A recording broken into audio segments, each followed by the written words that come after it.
በተደጋጋሚ ስተት እየሰራሽ ይቅርታ አድርግልኝ አትበይኝ። እሺ ሮቤል፣ ይቅርታ ምን ማድረግ እንዳለብኝ ጭራሽ እጅሽን ሄዴ ታነሻለሽ። እባክህን ይቅርታ አድርግልኝ እባክህን። ይቅርታሽን ቅርጥፍ አድርገሽ ቢሆን ሁለተኛ ይቅርታ እንዳትይ። ከዛች ከሎሚ ጋር አብረሽ መቀበር ፈልገሻል መሰለኝ። እባክህን ሮቤል ይቅርታ አድርግልኝ። እንደምትፈልጋት አይነት ሴት ሆንልሃለሁ። እባክህን ሮቤል፣ እባክህን። ምን ያህል እንደራራው ምን ያህል ዝም እንዳልኩሽ አልገባሽም። ሮቤል እባክህን ይቅርታ አድርግልኝ። የመጨረሻ እድል ብቻ ስጠኝ እባክህን፣ እባክህን ሮቤል። ከዛች ከሎሚ ጋር አብረሽ መቀበር ያለብሽ።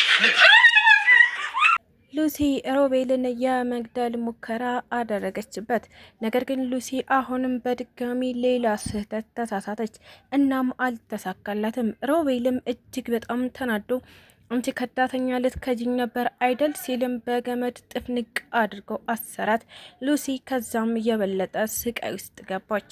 ከሮቤል እጅ እላቀቃለሁ የምትለዋ ሉሲ ሮቤልን አታላ ለመውጣት እየሞከረች ትገኝ ነበረ። ሮቤል ግን ቆቅ ስለሆነ በፍጹም ሉሲ የምታታልለው አይነት ሰው አይደለም። የኢንስፔክተሩ ሚስት ወደነ ቤዛ ቤት በመሄድ ሉላን ከባሌ ራስ ላይ ውረጂ ስትል አስጠነቀቀቻት። ሉላን ብቻዋን ተቀምጣ ስለነበረ ስለምን ባል ነው የምታወሪው ስትልም ጥያቄዎቿን ቀጠለች። የኢንስፔክተር ዘገየ ባለቤት ነኝ። እናም አንቺ ያረገሽው ወይም ደግሞ የወለድሽው ልጅ ከኢንስፔክተሩ እንደሆነ አውቃለሁኝ እና አንቺ የባሌ ቅምጡ ነሽ፣ እኔ ደግሞ ሚስቱ ነኝ ስትል ነበረ ሉላን እያሰቃየቻት የምትገኘው። በትዳር ላይ መማገጥ ወንጀል እንደሆነ አታውቁም እንዴ የምትለው የኢንስፔክተር ዘገየ ሚስት አሁንም ሉላን እከስሻለሁ እያለችም እያስፈራራቻት ትገኛለች። ሉላም እባክሽ ስለባልሽ የማታውቂው ነገር ካለ መጠየቅ ትችያለሽ፣ ከዛ ውጭ ግን በፍጹም እኔ ካንቺ ባል ጋር ምንም አይነት ግንኙነት የለኝም ብትላትም ነገር ግን የኢንስፔክተሩ ሚስት በፍጹም ማመን አልፈለገችም። እናም ካስፈራራቻትና ከአስጠነቀቀቻት በኋላ በድጋሚ እዚህ ቤት እንዳትመጪ ስትልም ሉላ ቢላው አንስታ ለመውጋት እያስፈራራች ከቤቷ አስወጥታት ትገኛለች። ታዲያ የኢንስፔክተሩ ሚስት ከሉላ መልስ ወደ ኢንስፔክተሩ ጋር ሄደች። እናም ለኢንስፔክተር ዘገየ እያንዳንዱ ነገር ነገረችው። እሱም እጅግ በጣም ተናደደ። ላም አሏለበት ኩበት ለቀማ አደረግሽብኝ፣ እንዴት እንደዚህ ታደርጊያለሽ? ለምንስ ነው ሉላ ጋር የሄድሽው? ሲልም እየተቆጣ እየጠየቃት ይገኛል። ሰላም ሰላም፣ እንዴት ናችሁ? ውድና የተከበራችሁ ቤተሰቦቼ እግዚአብሔር ይመስገን እኔ በጣም ደህና ነኝ። በያላችሁበት ሰላማችሁ ይብዛ እያልኩኝ እንኳን ወደ ቻናሌ በሰላም መጣችሁ። ለቻናሉ ደግሞ አዲስ ከሆናችሁ ሰብስክራይብ እያደረጋችሁ ቤተሰብ ሁኑ። እንዲሁም ደግሞ ሀሳብ አስተያየት ካላችሁ ኮሜንት ላይ አሳውቁኝ። ይህን ቪዲዮ ስትጀምሩ ደግሞ ላይክ ማድረጋችሁን እንዳትረሱ። ለዛሬው ደግሞ ቤዛ ፊልምን ክፍል 143 ይዤላችሁ መጥቻለሁ። እስከ ቪዲዮ ፍጻሜ አብራችሁን ቆዩ። ቤዛ እንግዲህ የባለፈው ክፍል ላይ እንዳየነው ዶክተር ሮቤል እና ሉሲ የሎሚን አስከሬን ለማስወገድ እየሞከሩ ከዛም ደግሞ ቤዛ የሆነ ቦታ ውስጥ ተደብቃ ስትመለከታቸው እንደነበረ አይተን ነበር። ሉሲ እንግዲህ ሮቤልን በማታለል ከኋላው መታው ልታመልጠው እየሞከረችም ትገኝ ነበረ። ነገር ግን ሉሲ ሙከራዋ አሁንም ከሽፎባታል። በድጋሚ አልተሳካላትም። ሮቤልም አንቺ ከዳተኛ እንዴት ትከጅኛለሽ በማለት ነበረ እንግዲህ የሉሲን ስቃይ እያበዛባት ያለው። ሁለት እግርና ሁለት እጇን ጥፍንግ አድርጎ አስሮ ነበረ ያስቀመጣት። ምንም እንኳን ይቅርታ አድርግልኝ እባክህ፣ በድጋሚ እንደዚህ አይነት ስህተት አልሳሳትም እያለ ብትለምነውም ነገር ግን ሮቤል በፍጹም ምህረት አላደርግልሽም፣ እንደ ሎሚ ስላልገደልኩሽ እንድገልሽ ፈልገሽ ነው ወይ? ስላልገደልኩሽ ደበረሽ ወይ ነበረ ሲላት የነበረው። ቤዛም ይህን ነገር ካየችና ከሰማች በኋላ እየተሯሯጠች ከግቢ ወጥታለች። ቤዛ እንግዲህ እዛ ቤት የሄደችበት ዋነኛው ምክንያቷ የሎሚን በህይወት መኖር እና አለመኖር ለማጣራት ነበረ። ነገር ግን ሌላ ታሪክ አይታ ነበር የተመለሰችው። እሱም ምንድነው ዶክተሩ እና ሉሲ ተረዳተው ሎሚን ሲቀብሯት እናም ደግሞ ሉሲ አምልጣ ልትወጣ እንደነበረ ከዛም ሮቤል ሉሲን ወደ ቤት እየጎተተ እንዳስገባት ብቻ ባጭሩ ሉሲና ሮቤል አሁን ላይ ጸብ ላይ እንደሆኑ ምንም እንዳልተግባቡ ነበረ ቤዛ አይታ የሄደችው።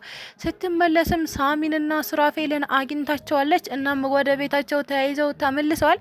ታዲያ ቤዛ ይህንን ሁሉ ነገር ስትነግራቸው አሁን ላይ ሳሚ የግዴታ ሉሲን ማግኘት አለብን ብሎ እያሰበ ይገኛል። ለምን እውነታውን እንድትነግረን፣ ምናልባትም ሎሚ የሞተችው ሮቤል ገድሏት ይሆናል፣ ማለትም በሱራፌል ይትሳበባል ብሎ የገደላት እሱ ይሆናል ሲል ነበረ ሳሚ ሀሳብ ያመነጨው።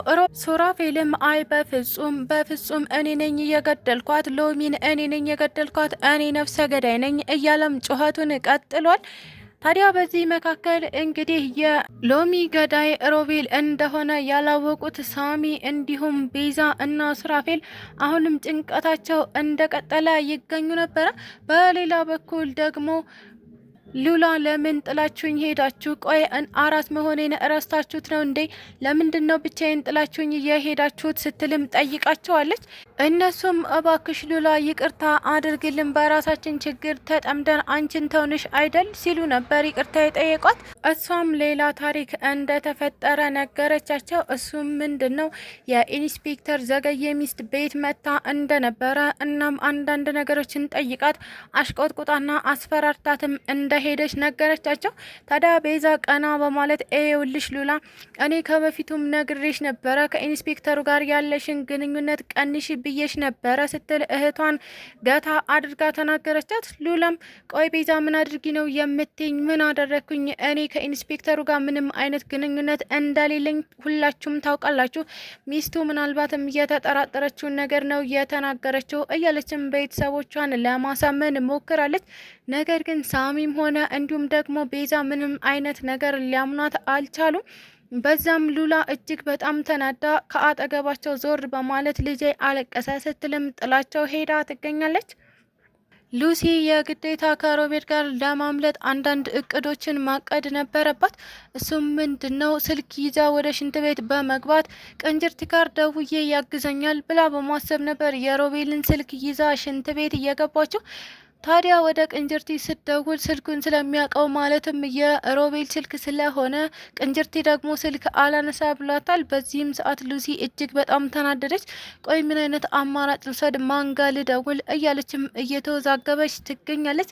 ሳሚ ጋር ብደውል ሳሚ አያምነኝም እና ሱራፌል ጋርም ብደውል ሱራፌልም ሊያስለቅቀኝ አይችልም። ምናልባትም ሎሚን እሱ እንዳልገደላት እንድመሰክርለት ከፈለገ ሊያነሳልኝ ይችላል ብላ ወደ ሱራፌል ስትደውል የሱራፌል ስልክ ደግሞ በአጋጣሚ ዝግ ነበረ።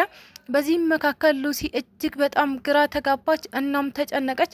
ታዲያ ዶክተር ሮቤል ሉሲ ናይ ውጪ እያለ መጨቃጨቁን ቀጠለ። እንግዲህ ሉሲ በሰዓቱ አልወጣም ስትለው እሱም ማስጨነቁን ቀጥሏል።